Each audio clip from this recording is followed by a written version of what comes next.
अज्ञात वाहनाने कट मारल्याने स्विफ्ट कारला अपघात। कारने 2 पलट्या घेतल्या, सुदैवाने जीवितहानी नाही। मुंबई आग्रा हायवेवर उमराणे येथील यमी टमी हॉटेलसमोर चाळीसगाव येथून स्विफ्ट कार क्रमांक MH04FF5815 ही कार उमराणे येथे शेती अवजार घेण्यासाठी येत असताना या स्विफ्ट कारला अपघात झाल्याचे वृत्त आहे। सायंकाळी 5:30 सुमारास अज्ञात वाहनाने या स्विफ्ट कारला कट मारल्याने कार ड्रायव्हरचा ताबा सुटला व कार रस्त्याच्या बाजूला नाल्यात जाऊन कोसळली।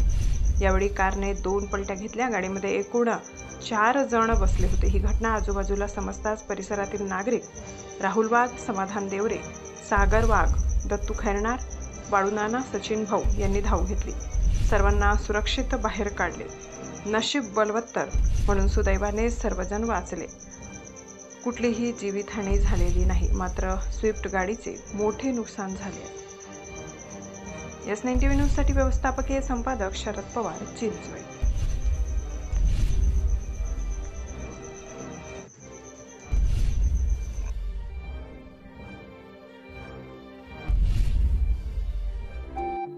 आपल्या चॅनलला नक्की सबस्क्राइब करा, बेल आयकॉन दाबायला विसरू नका।